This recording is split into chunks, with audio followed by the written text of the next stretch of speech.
Hello, we're returning to the Ancient Egypt series, which was paused for a while due to time constraints.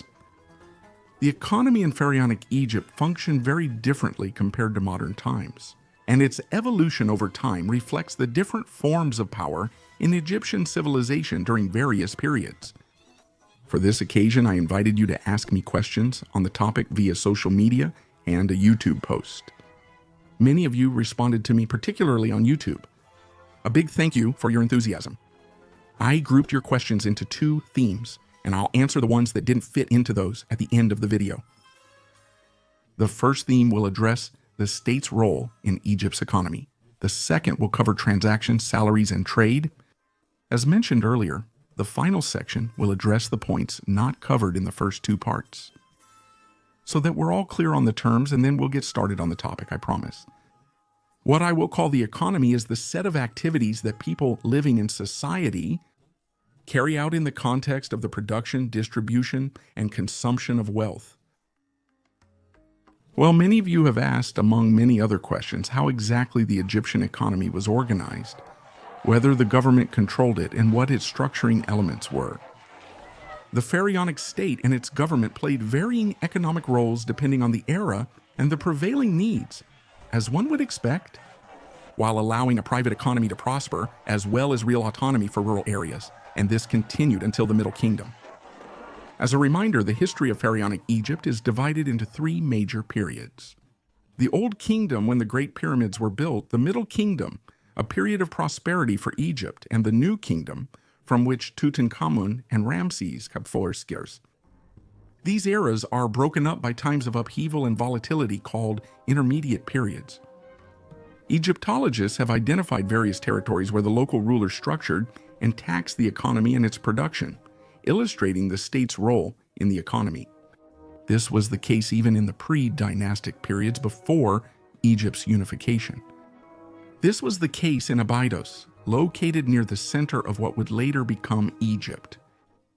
Alternatively, in Tel El Farka, situated in the Nile Delta today, where we find evidence of an organized economy based on trade.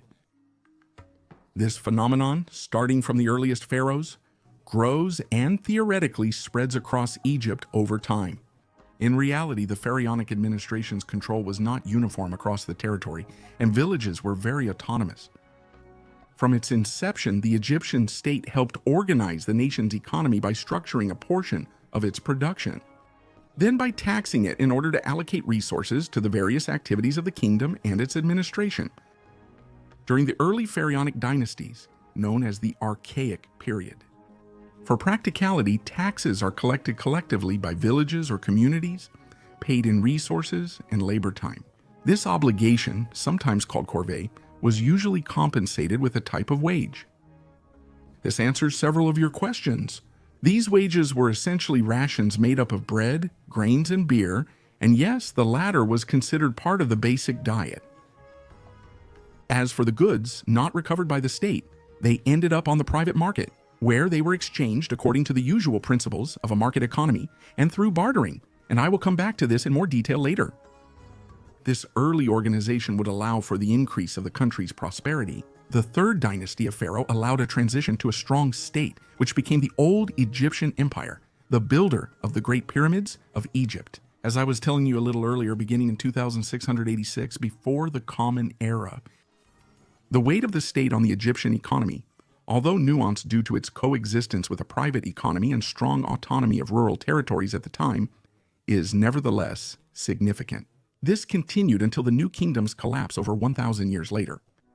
This influence is especially clear in the intermediate periods between kingdoms. Its absence allowed many private initiatives to prosper, generating a wealthy peasant class. Conversely, when the state was powerful, the political, religious, and occasionally military classes enjoyed the most prosperity. The state's involvement in the economy was likely most significant during the Middle Kingdom. The government was heavily involved in ancient Egypt's agricultural production, the nation's economic pillar, as I will come back to a little later, by directly taking control of many lands that it would firmly manage. The lands that were not managed by the government generally belonged to the temples or the regional governor. The new kingdom witnessed significant changes in the country's economic organization. in line with the changes in Egyptian society and the needs of the government. After 2 centuries of internal strife and Hyksos occupation of parts of Egypt, the nation became more militaristic and cognizant of the changed geopolitical landscape. The government then got rid of the costly management of many of its agricultural lands and entrusted them on one hand to the temple and on the other hand both to officials and to veterans, deserving in exchange for the regular payment of a tax on the harvest.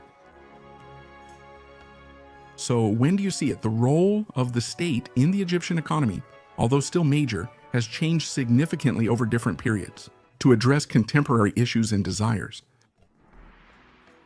Throughout history, the Egyptian economy relied on strong agriculture, along with a highly developed craft industry.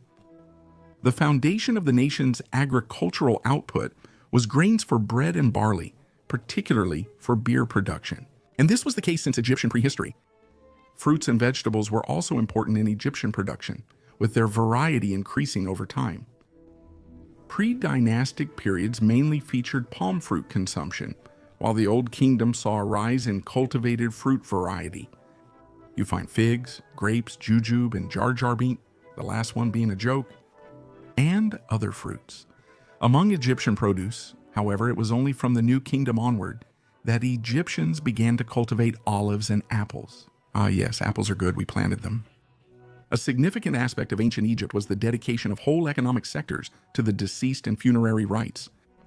By the way, I'd like to give a little shout out to my friends from the label, Thomas and Jen, who focus a lot on these topics. But on a European level, and I've linked their channels in the description, the Egyptian governments of different eras allocated resources to 3 main areas, including the functioning of administration and state organizations, religious and funerary rites, and major works, such as the construction of temples and tombs, including the pyramids. These last 2 points are crucial, as they are among the distinct features of the Egyptian economy that I mentioned earlier. Some estates' revenues were allocated for funerary rites of high-ranking individuals and maintaining funerary temples. This wasn't just for grandpa's burial, but an eternal principle. Imagine that today a small business's income, whether owned by you or the state, is dedicated to your death, so that someone comes very regularly to pray and leave offerings for you in the mausoleum you built for yourself. As long as income is available, the ritual is passed down through generations, and that the position of officiant in these rites could be sold to a third party by the officiant in question. Significant portions of the economy were devoted to the deceased, especially in tomb construction, and the maintenance of rites performed at these tombs, as you have just understood. Finally, another peculiarity is that the Egyptian state organizes what Egyptologists call expeditions. The expeditions, occurring throughout pharaonic Egypt, were either military or had military protection, and initially allowed the Egyptian government to obtain resources it did not have. Under the Old Kingdom, expeditions were tasked with extracting rocks for the pharaoh's construction projects, mining minerals, and obtaining certain wood types, which were absent or rare in Egypt. These Old Kingdom expeditions were protected by the army and led by a high-ranking government official. Sometimes the Chati himself, the Chati being a kind of prime minister, that some Egyptologists anachronistically call a vizier. Sometimes these expeditions were harsher, when one of the objectives was to acquire labor through prisoners, as well as to acquire loot, especially cattle, that could serve the Egyptian government. It was these prisoners that some Egyptologists call slaves. The term is likely suitable in a specific context, but differs from its modern meaning. Their circumstances and rights were distinct. I actually talked about this in more detail in a previous video. In essence, picture this. Strangers arrive at your house, kidnap your dog and younger sibling, and chop down a few trees on your property. And they dig a hole in your yard to get some rocks, then they leave with everything. The expeditions during the Middle Kingdom had the same basic idea. The government would forcibly recruit labor, either for military expeditions or for other types of expeditions. It organized and protected the acquisition of resources by supervising either Egyptian workers or truly commercial expeditions, meaning by supervising merchants. The New Kingdom, being more militaristic, maintained the principle of army-protected expeditions, but not strictly military expeditions. Thereafter, military expeditions often had less specific objectives compared to earlier times. These could result in the outright conquest of the targeted territory or in a kind of vassalization, imposing the payment of tributes and resources needed by Egypt, while also creating a buffer zone to protect the country. As you can understand, talking about the Egyptian economy without mentioning the major role played by the state doesn't make much sense. But what about the rest of the economy? How did things work in everyday life? How did transactions take place? Was there any currency? What was the reality of the Egyptian economy outside of state intervention? That's what we're going to see right now. It's crucial to recognize that pharaonic Egypt's economy was fundamentally a barter system, involving the exchange of one item or a set of items for another. So there was no real currency as such, but you'll quickly see that this didn't make it primitive. Transactions didn't happen in the same way. It depended on their value. Low-value exchanges were mostly oral and involved trading everyday items and consumable goods. According to Egyptologist Brian Mass, cloth and grain were the most common values. When it came to higher value goods such as houses, livestock, or prisoners of war, cloths seem to have been naturally and most commonly used as reference values because their value to shelf life ratio was particularly suitable for this purpose. The Old Kingdom Egyptian state rapidly established standard exchange values for valuable goods to streamline transactions. These exchanges quickly involved an official, typically a scribe, who served as both a notary and a witness. This also led to the creation of standard values, like the shadis, originally copper rings. Imagine basically that you're selling your house for a value of 100,000 euros, but instead of receiving euros in exchange for your house, you receive goods whose total value is 100,000 euros. For example, a 50,000 luxury wardrobe and a 30,000 jewelry set. And let's say a set of Louis Vuitton products worth 20,000 euros. So you don't get the euros for your house, but the items, while being pretty sure you haven't been ripped off. If we take this example and put it back in the time of the ancient Egyptian empire, your house was worth, let's say, 10 chatties, and you could receive a piece of furniture worth 5 chatties.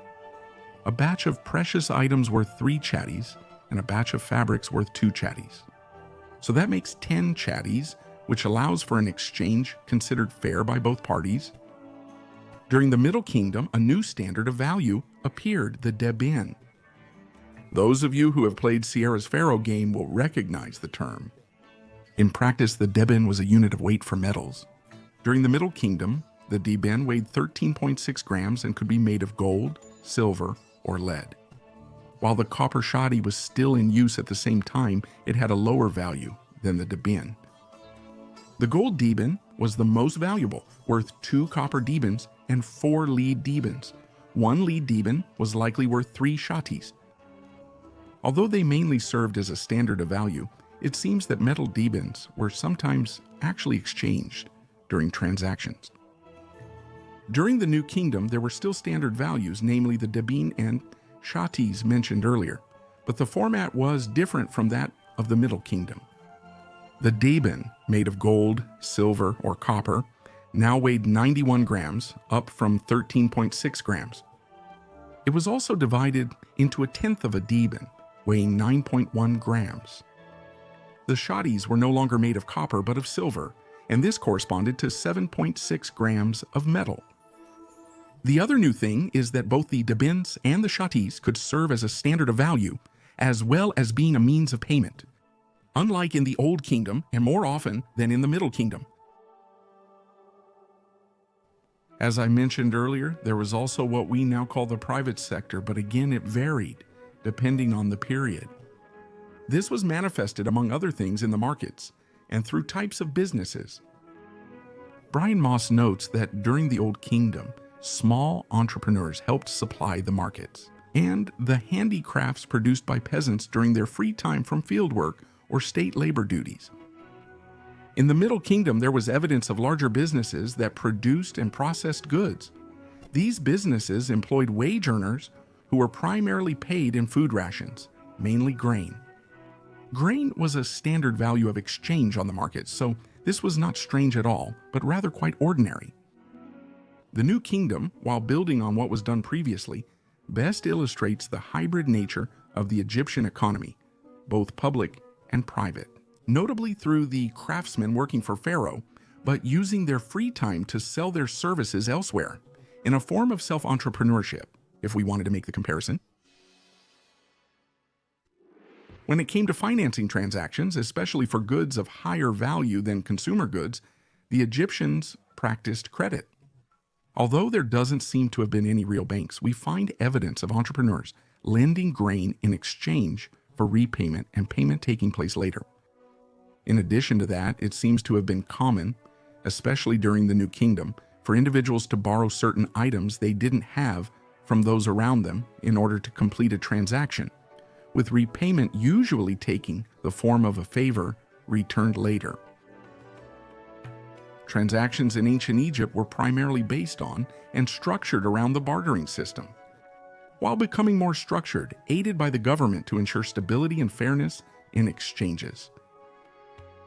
The Egyptian state played a significant role in supporting international trade, as we saw earlier, either directly through the expeditions I mentioned or by organizing the most important routes. It's also important to understand that merchants were rarely the owners of the goods themselves, but transported and traded the goods in exchange for a salary. Ancient Egypt traded in all directions over the ages, especially to the south, with Nubia and the distant land of Punt. The exact location is still debated, but it is thought to be in the Horn of Africa, around Eritrea and northern Somalia. To the north and east, with regions such as the Levant, Canaan, and Mesopotamia, and to the west with Libya. However, international trade peaked during the New Kingdom. It was more dynamic in the past, allowing for a wider variety of imported goods. Well, we were able to cover many topics and thus answer many of your questions. Nevertheless, there are still questions I wasn't able to answer. For example, I was asked whether everyone had their own personal assets. Yes, the principle of private property has always existed, though its prevalence and state regulation varied depending on the era. As seen in our discussion on transactions, registries allowed me to record ownership transfers between two people, illustrating this concept. Next, is it possible to calculate the gross domestic product of Egyptian cities or ancient Egypt? There are too many missing details to provide an accurate estimate. All that can be said is that pharaonic Egypt was consistently an economic power of its time. We saw earlier that the Egyptians practiced lending, but what happened in case of non-payment? The bad payer had to repay his debt to the lender through labor. I also mentioned this topic more specifically in the episode dealing with potential slavery in ancient Egypt. The link to the documentary is in the description. What was the proportion of merchants in the total population and their overall influence? Providing an exact percentage of merchants in the total population is impossible due to lack of data. As mentioned earlier, in certain periods, any Egyptian could become a merchant for an afternoon to sell their small production or surplus. There were also employees whose job was to sell the production of landowners or entrepreneurs. I have previously provided some answers regarding the merchants. They were generally not the owners of the goods they transported and were therefore either employees or self-employed entrepreneurs whose activity was to provide this service. Except during transitional periods of societal reshaping, their influence was generally quite limited in practice. Was there a parallel economy in the form of a black or illegal market? That's a question for which I couldn't find a clear and precise answer. But that being said, there are accounts of stolen goods that were then used in transactions by the thief. But these transactions took place on the regular market. The existence of a black or illegal market is possible, especially to avoid taxes or when selling high-value goods. For instance, sacred objects taken from a tomb or temple, which was a grave offense at the time. Was there any structuring of labor in guilds? Were there any social movements? Each sector had a common basis for structuring labor. Each one relied on an administrative or religious entity, with temples serving a dual purpose, or on an individual, whether he was part of the government or a private citizen. This included business leaders from whom they received their salaries and who also defined hierarchical relationships.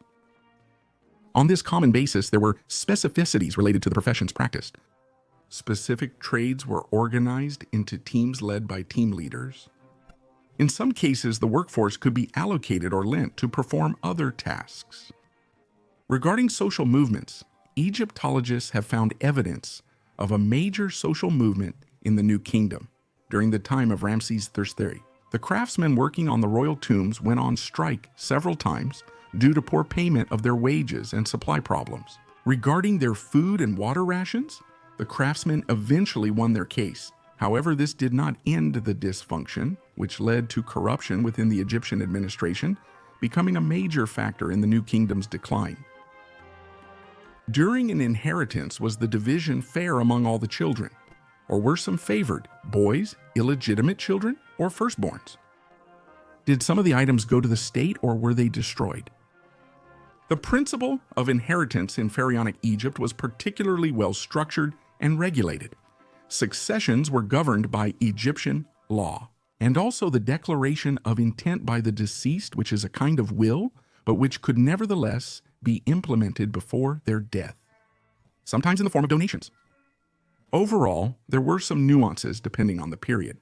The main principle was to prioritize the eldest son's inheritance while requiring him to fulfill a moral and later legal obligation to his siblings. In the New Kingdom, the law stated that the eldest son would manage the deceased parent's assets, but he had to distribute the profits he made from them equally among all the children, without gender discrimination. Furthermore, when a couple got married, the principle was that each family member legally owned a third of the assets. The father had 1/3, the mother had 1/3, and the children collectively had 1/3. So logically, this also played a role in inheritance in which the parents would pass away. In the absence of adopted or biological children, which in principle includes children born out of wedlock if they are proven and recognized as biological children, the property of the deceased would be inherited by their siblings. To finish answering these two questions, the items did not go to the state unless the deceased had expressed the wish in their declaration of intent. Finally, regarding the place of women in the economy of pharaonic Egypt, a topic I wanted to address and which will indirectly answer some questions. I delved into the book Women in the Time of the Pharaohs by the Egyptologist Christian de Roche Noblecourt to bring you a number of insights on this subject.